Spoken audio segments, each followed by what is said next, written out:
음성을 내가 들으니 사랑하는 말일세.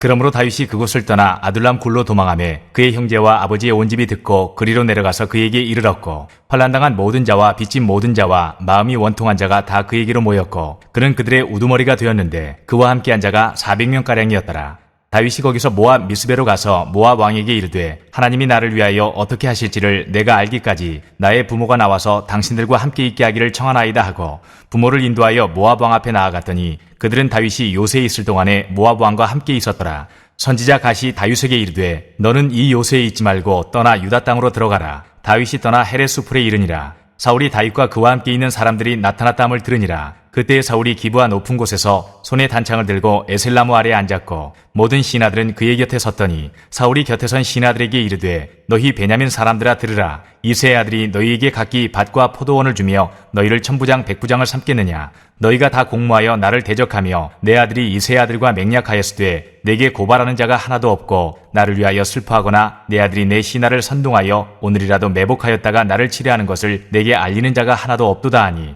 그때에 에돔 사람 도액이 사울의 신하 중에 섰더니 대답하여 이르되, 이새의 아들이 노베 와서 아히두베 아들 아히멜렉에게 이른 것을 내가 보았는데 아히멜렉이 그를 위하여 여호와께 묻고 그에게 음식도 주고 블레셋 사람 골리앗의 칼도 주더이다. 안녕하세요. 키티나늘 목사 안상열입니다. 오늘도 주님의 은혜 안에서 좋은 하루입니다. 오늘은 사무엘상 22장 1절에서 10절을 통해서 두 명의 왕이라는 제목으로 은혜를 나누겠습니다.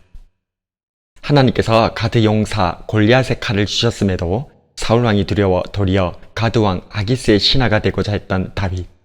아기스 왕의 신하의 입을 통해서 사울왕만이 왕이 아니라 자신이 이스라엘의 왕이라는 사실과 자신이 가드 사람들의 대적이라는 사실을 깨닫고는 두려워 미친 채하며 그곳에서 쫓겨났던 다윗은 아둘람 굴로 도망하게 됩니다. 하나님께서는 이처럼 이스라엘의 두 명의 왕을 보내셨습니다. 물론 정확히 말한다면 한 명은 이미 하나님께 폐위되었고 다른 한 명은 왕으로 연단받고 있는 중이죠. 그렇습니다. 사울왕과 다윗입니다. 자신을 죽이려는 사울왕에게 쫓기는 두려움 속에서 자신이 누구인지 무엇을 해야 하는지도 알지 못한 채 혼란 가운데 있었던 다윗에게 사람들이 찾아옵니다. 2절에 환난당한 모든 자와 빚진 모든 자와 마음이 원통한 자가 다 그에게 모였고 그는 그들의 우두머리가 되었는데 그와 함께한 자가 400명가량이었더라.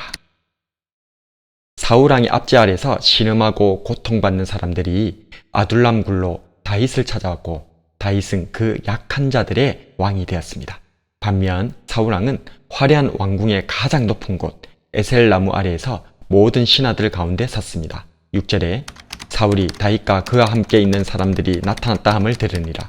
그때에 사울이 기브아 높은 곳에서 손에 단창을 들고 에셀나무 아래에 앉았고 모든 신하들은 그의 곁에 섰더니, 그런데 그 신하들은 모두 사울과 같은 베냐민 지파 사람들 뿐이었습니다. 7절에 사울이 곁에 선 신하들에게 이르되, 너희 베냐민 사람들아 들으라. 이새의 아들이 너희에게 각기 밭과 포도원을 주며 너희를 천부장 백부장을 삼겠느냐?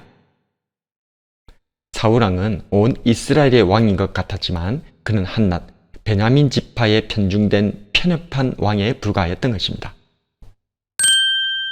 사울왕을 피해 다윗을 따라 아둘람 굴로 찾아왔던 다윗의 늙은 부모님들은 이 험악한 도피 생활을 감당할 수가 없었습니다.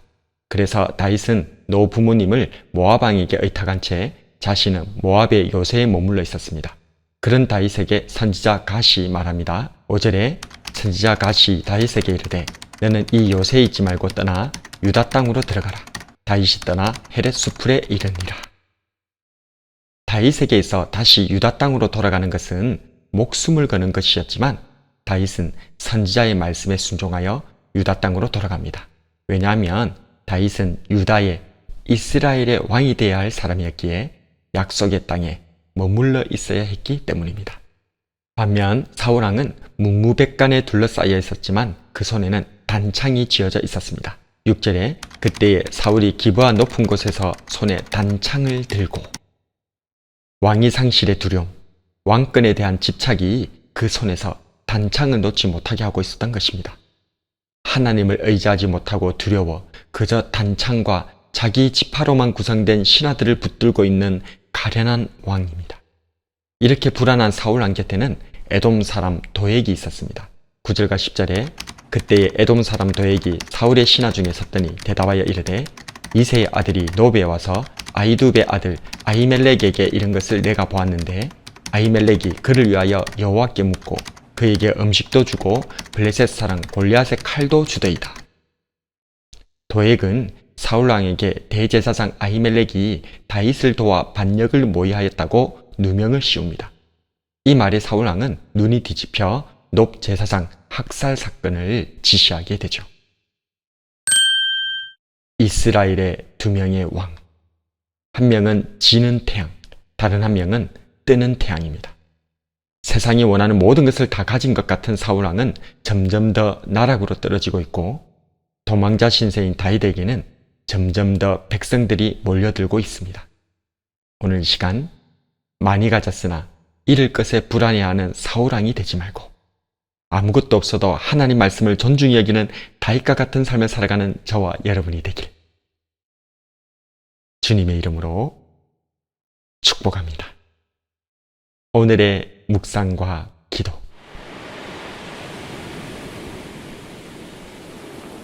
첫 번째로 나는 단창을 의지하고 화려한 에셀나무를 동경하지는 않는가.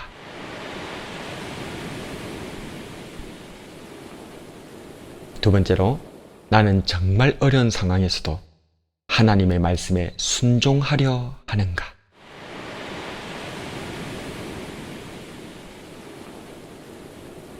말씀을 놓고 기도하겠습니다. 주님, 오늘은 이스라엘의 두 왕인 사울왕과 다윗에 대해 살펴보았습니다. 다윗은 자신이 알지 못하는 사이 왕이 되어가고 있었고 사울왕은 반대로 알지 못하는 사이 왕에서 내려오고 있었습니다. 겉으로 보기엔 다윗의 처지는 매우 열악했지만 다윗은 그 가운데서도 하나님의 말씀에 순종하였으나 사울왕은 화려하고 평안한 왕궁에서조차 불안하여 단창을 놓고 살 수 없었고 악한 자 도액의 말을 따라 높 제사장 학살 사건을 저지르는 것을 보았습니다. 주님, 평소에 주님을 존중히 여기는 삶을 살기를 원합니다. 그리고 하나님의 사람을 가까이 하고 하나님의 사람의 말에 귀 기울이기를 원합니다. 다윗처럼 갓 선지자를 가까이 하고 사울왕처럼 악한 자 도액을 따르는 자가 되지 않기를 소원합니다. 제 삶을 이끄시고 제 주변을 정리하여 주시옵소서. 지는 사울왕이 아니라 뜨는 다윗과 같은 삶으로 이끌어 주시는 나의 주 예수님 이름으로 기도드립니다.